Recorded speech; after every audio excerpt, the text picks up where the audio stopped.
This 15-year anniversary cigar tastes great, smokes wonderfully. So I'm really excited to find out from you because I know what the blend is, but hearing it from you always is very special.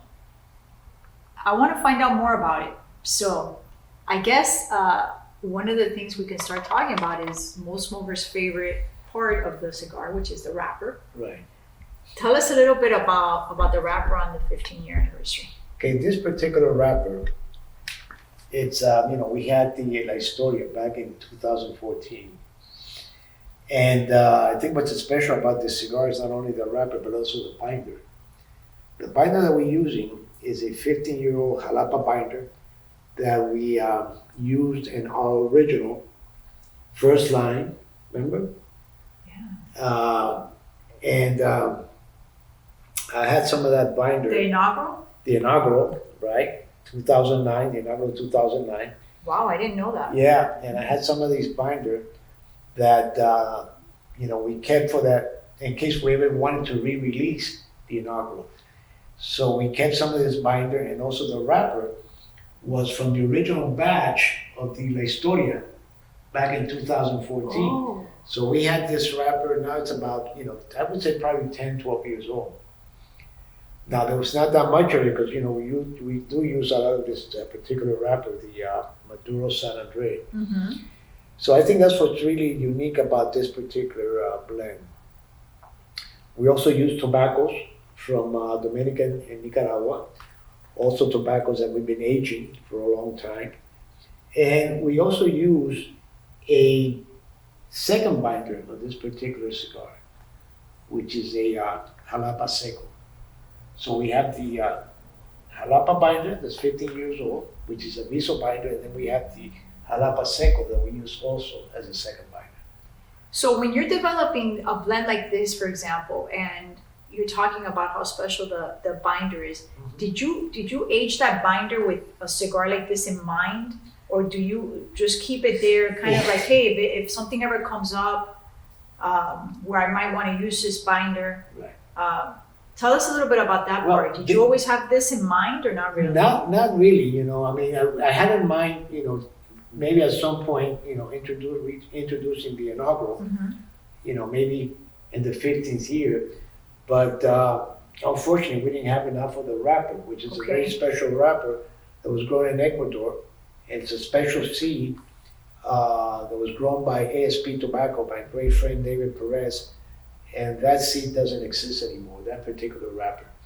So this is why we went to this wrapper, because I love this particular, the way this wrapper smokes. And the fact that it's aged as long as it has is something, very unique. So when you talk about the ASP, how does that relate to the cigar again? Okay, the inaugural Yes. was the original, our first introductory. Yes. It had the Jalapa binder, which is in here. Okay. And the wrapper, we couldn't use that wrapper because we didn't have any. So this is why I decided to do, I think, what probably turned out to a more complex characteristic of, what EPC is about, EP Carrillo cigars, which has, more strength to it. Okay. It also has, some of that creaminess. It has a lot of complexity, and it just worked out, perfectly.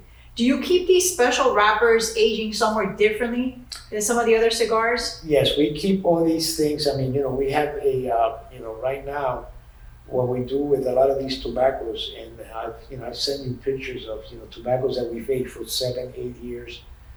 And it's something that, in my previous life as a cigar blender, I never gave that much thought, but with a new company, I knew that I would always want to be something, reintroduce something in the future, maybe for the anniversaries, whether it be 10, 15 years, 20 years, 25 years, or whatever. So this tobacco we kept aside in our warehouses, but in a very special place. Okay, and tell us a little bit about the fillers. You have mentioned Dominican Republic and Nicaragua. Right.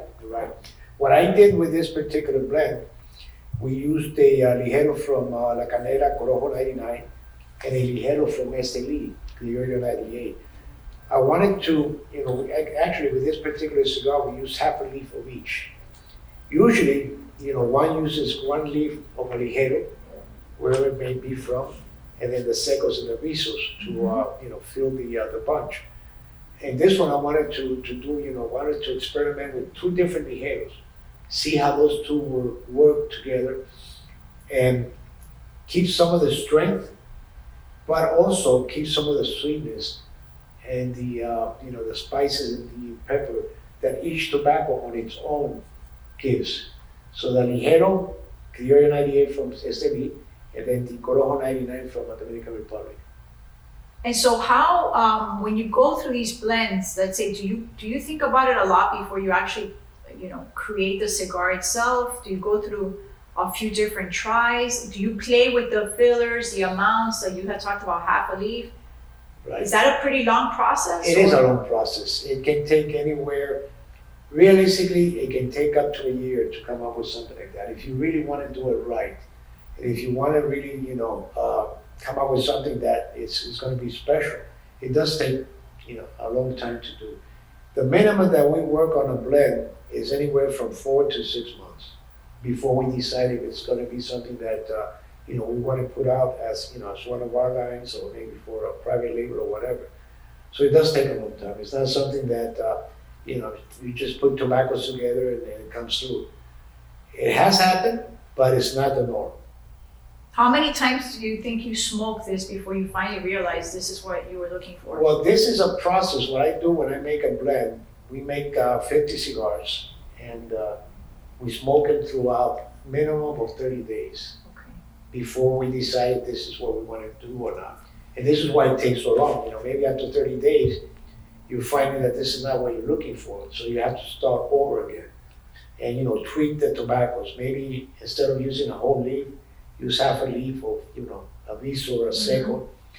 The binder is also very important. How does that Jalapa binder going to combine with the Jalapa Seco? So it's a blend of, it's a blend that takes time to produce, especially for a project like this, which is our 50th year anniversary. Mm-hmm. And I guess one of the questions that I had was, how did you choose this shape? That's a good question. And originally we were gonna, we're thinking, how do we make, what shape do we give this cigar? Make a torpedo, a Salomon, or something that perhaps I've never done. Mm-hmm. And this was the shape that we came up with. So we have already made the blend in a straight, parejo cigar. Mm-hmm. And before we started making, I started, thinking about, other shapes that I had seen. And this was a shape that I've seen maybe once or twice in different cigars, and in different sizes. So the size was key. I wanted to make a 54 by 6.5, which is one of my favorite sizes.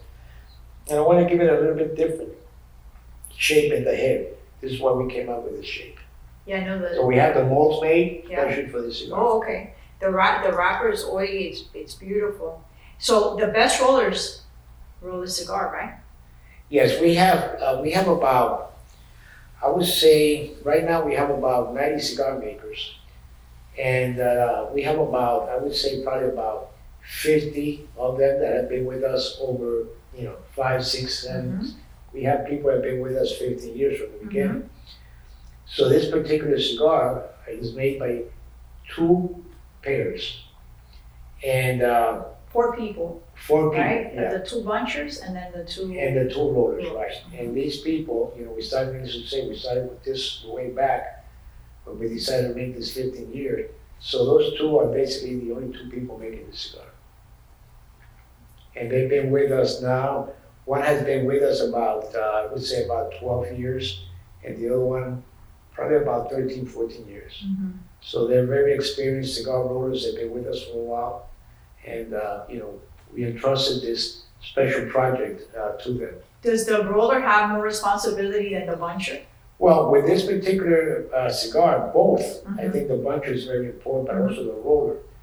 And our factory, the roller is like the first supervisor of the actual buncher. And then of course we have the supervisor, we have the quality control. Mhm. The first supervisor is really the roller, because once he gets the buncher in his hand, he'll be able to determine if the cigar, first of all, what we like to do in most of our cigars is weigh each bunch. Each bunch has to weigh a certain amount of grams before we roll them. So this is, I'm not saying we do it with every bunch, but let's say every 5, 10 bunches, we weigh the cigar to be sure that the whole mold, which holds 10 bunches, is at the right weight. It's a wonderful story, and I think a lot of our fans are going to enjoy this. And for those who I'm enjoying it. Yeah, I'm enjoying it too. I guess a lot of maybe people that are not familiar with our brand, if they see this at a store, is probably going to be very attracted to it. The packaging is beautiful, the wrapper looks beautiful, and just that whole 15-year story is very special. So Yes. hopefully, our fans and newer smokers are going to enjoy this as well. And the packaging, as I was saying, is absolutely beautiful. It comes in this beautiful box. I'm going to do a little opening here. It says 15th anniversary, Carrillo on the top. And here we go. I like how it has the Carrillo, but at the same time, it has the logo for the Perez-Carrillo lines, because it's kind of like a merge of our identity and how far we've come in these last 15 years. So it has the insert that talks about the blend. And then here we go, the 15 cigars with 2009 to 2024. And they are individually numbered as well. Oh, So nice. that's I was asked what is my favorite, what number did I want? So yes, they are. I just wanted to confirm that. So absolutely beautiful. And any questions that any of you have, please leave it in the comments below. If they're for Ernesto, I'll make sure that he answers them himself. And let us know, more importantly, what you think about the cigar once you've tried it. We're really looking forward to it. Make sure to subscribe so that you get notices of our latest videos. Thank you.